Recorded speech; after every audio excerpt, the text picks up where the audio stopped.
భుజంగరావు పేరు బయటకు వచ్చింది, భుజంగరావుని విచారిస్తే రాధాకృష్ణరావు పేరు బయటకు వచ్చింది, రాధాకృష్ణరావుని విచారిస్తే ప్రభాకర్రావు పేరు బయటకు వచ్చింది. వీళ్ళు ముగ్గురు పోలీసు కస్టడీలో ఆల్రెడీ అరెస్ట్ అయి ఉన్నారు. ప్రభాకర్రావు పారిపోయి వేరే కంట్రీలో దాక్కున్నారు. ఇక్కడ ప్రణీత ఏం చేశాడంటే in this way I came to know that they had put surveillance over Mr. Sambipur Raju of BRS who had difference with Kubdullapur BRS MLA.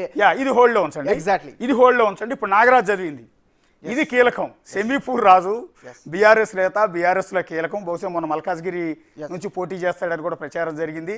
ఏరి కోరి కేసీఆర్ తీసుకొచ్చి ఆయనకి ఎమ్మెల్సీ కూడా ఇచ్చారు.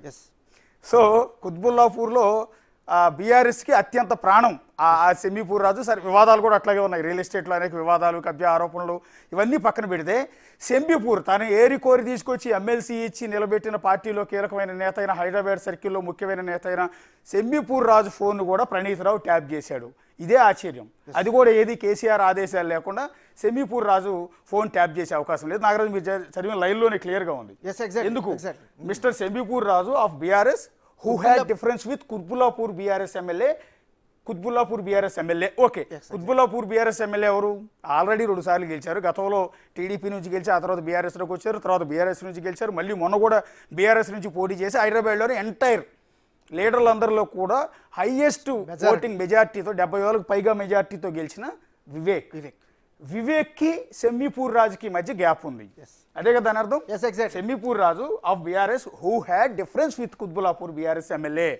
వివేక్తో అతనికి విభేదాలు ఉన్నాయి కాబట్టి ఆయన ఎలాంటి మాటలన్నీ కూడా ఒక దాన్ని కూడా కేసీఆర్, కేటీఆర్, హరీష్ రావు, ఇతర ముఖ్య నేతలంతా కూడా సొంత పార్టీ నేత అయిన సెమీపూర్ రాజు, బహుశా సెమీపూర్ రాజు టీవీ చూడండి, ఒకవేళ సెమీపూర్ రాజు టీవీ చూడకపోతే బీఆర్ఎస్ కార్యకర్తలు ఎవరో ఒకరు టీవీ చూస్తుంటారు, బిగ్ టీవీ, కాబట్టి ఈ లింక్ని సెమీపూర్ రాజుకి ఒకసారి పంపించండి. బజారం ఆయన అయితే లంచ్ చేయడు. నేను ఇందాక నుంచి అదే చెప్తున్నాను. సెమీపూర్ రాజు బజారం లంచ్ చేయడు. వామ్మో, నా ఫోన్ని ట్రాప్ చేయించారా, ఏమేమి విన్నారో, ఏమేం చేశారని అతను తగిలిన దెబ్బలన్నింటినీ కూడా రివీల్ చేసుకుంటూ ఉంటాడు బహుశా. సెమీపూర్ రాజు గురించి అయిపోయింది. Next T Rajaiah. Okay, mister T Rajaiah deputy CM, Warangal Station Ghanpur నుంచి గెలిచిన ఆయన. అప్పుడు గెలిస్తే ఆయనకి డిప్యూటీ సీఎం ఇచ్చారు, వైద్య శాఖ మంత్రి ఇచ్చారు. సమ్ అలిగేషన్స్ నేపథ్యంలో డిప్యూటీ సీఎంగా ఉన్న పలంగా బర్తరఫ్ చేశారు కేసీఆర్. పెద్ద సంచలనం. దళిత సామాజిక వర్గానికి చెందిన వ్యక్తిని డిప్యూటీ సీఎం చేశాను నేను, యాక్చువల్లీ దళితుడినే సీఎం చేస్తాన్నారు కేసీఆర్, అది చేయలేదు. కనీసం డిప్యూటీ సీఎం చేశారని అందరూ సంతోషపడే సందర్భంలో అంతా కాబట్టి కొన్ని నెలల పీరియడ్లోనే ఆయన తప్పించేశారు.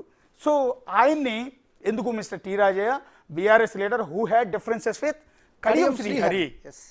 అప్పట్లో కడియం శ్రీహరితో ఉన్నటువంటి విభేదాల కారణంగా ఈయన మీద కూడా ఒక నజరు పెట్టారు. కడియం శ్రీహరి మీదే రాజయ్య గెలిచారు. ఆ తర్వాత టికెట్ కోసం వీళ్ళిద్దరి మధ్య ఘర్షణ జరిగింది. నానా తిప్పలు ఉన్నాయి. వీళ్ళిద్దరి మధ్య గ్యాప్ ఇప్పటి వరకు కూడా ఉంది.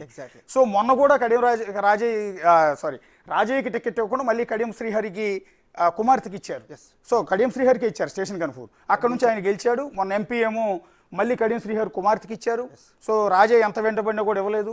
సో ఆ సందర్భంలో ఆ గ్యాప్ మొదటి నుంచి కూడా మెయింటైన్ చేయదు. ఎప్పుడు డిప్యూటీ సీఎంగా రాజయ్యను తప్పించేటప్పటి నుంచి కూడా బీఆర్ఎస్ నేతలు కేసీఆర్, కేటీఆర్ వీళ్ళందరూ కూడా రాజయ్యని టార్గెట్ చేశారు. ఎందుకని అతను ఫోన్ ట్యాప్ చేశారు. భుజంగరావు రిపోర్ట్లో మీ కీలకం ఇందాక సెమీపూర్ రాజు రెండో పేరు అదే బీఆర్ఎస్ నమ్ముకున్న ఎన్నో ఏళ్ల పాటు డిప్యూటీ సీఎంగా తప్పించిన తర్వాత కూడా అవమాన భారంతో కూడా అదే పార్టీలో కొనసాగిన రాజయ్య ఫోన్ను కూడా ట్యాప్ చేశామని ఇక్కడ ప్రణీతరావు చెప్పినట్టు భుజంగరావు ఇచ్చిన స్టేట్మెంట్లో మనకు కనపడుతుంది. అది కూడా కడియం శ్రీహరితో ఉన్న విభేదాల కారణంగా ఆల్రెడీ అతన్ని డిప్యూటీ సీఎంగా తప్పించావు కాబట్టి పక్క పార్టీతో ఏమైనా కొల్లుడయ్యాడా, కడియం శ్రీహరికి ఏమైనా ఇబ్బందులు పెడతాడా, పార్టీ సమాచారం ఏమైనా కాంగ్రెస్ నాయకులకు లీక్ చేస్తున్నాడా, బీజేపీ వాళ్ళకి లీక్ చేస్తున్నాడా, సో టోటల్ వ్యవహారం ఎన్నికల్లో ఏమైనా దెబ్బయిపోతున్నాడా, ఇదంతా వినేందుకు రాజయ్య ఫోన్ని ట్యాప్ చేశారు. సో మరి అది ఎవరెవరు చెప్తే ఏం చేశారనేది మనకు అక్కడ తెలియదు. సో ఇప్పుడు అదే కడియం శ్రీహరి కాంగ్రెస్లో కొనసాగుతున్నారు. వాళ్ళ అమ్మాయి మన కాంగ్రెస్ పార్టీ తరఫున ఎంపీగా పోటీ చేశారు. సరే, ఓకే, ఆ పార్టీలు మరి. నెక్స్ట్ పట్నం Mahender Reddy and his wife of BRS party as they were unhappy with Tandur MLA. Tandur MLA pilot Rohit Reddy. Rohit Reddy కదా. ఎస్, ఇక్కడ రోహిత్ రెడ్డికి పట్నం మహేందర్ రెడ్డికి మధ్య విపరీతమైన గ్యాప్ ఉంది. రెండు వర్గాల మధ్య ఘర్షణ జరిగిన సందర్భాలు ఉన్నాయి. అనేక మీడియాలో ఇద్దరు నేతలు ఒకే పార్టీలో ఉంటూ కూడా ఇద్దరు పార్టీ నేతల మధ్య విభేదాలు ఉన్నాయి. అప్పుడు కాంగ్రెస్ పార్టీ నుంచి గెలిచిన రోహిత్ రెడ్డి బీఆర్ఎస్లోకి వెళ్ళారు. ఆల్రెడీ బీఆర్ఎస్లోనే ఉన్న పట్నం మహేందర్ రెడ్డి ఆయన భార్య పట్నం సునీతారెడ్డి. వీళ్ళు రోహిత్ రెడ్డి వ్యతిరేకిస్తూనే వచ్చారు. ఆ తర్వాత పైలట్ రోహిత్ రెడ్డిని తెలుసు కదా, ఫామ్ హౌస్ స్టింగ్ ఆపరేషన్లో కేసీఆర్ వినియోగించారు. అది కూడా బీజేపీ తమ పార్టీకి సంబంధించిన ఎమ్మెల్యేని కొనుగోలు చేస్తున్నారన్న ఉద్దేశంతో అదే పైలట్ రోహిత్ రెడ్డికి సంబంధించిన ఫామ్ హౌస్లో ఈ వ్యాపారం జరుగుతున్నట్టుగా మీడియాని పంపించి ట్రాక్ చేసి దాన్ని వివాదం చేసి దాన్ని అడ్డం పెట్టుకుని బీజేపీ నేతల మీద కేసులు పటాయించి ఆ తర్వాత తన కుమార్తె కవిత కేసులు బయట చేసి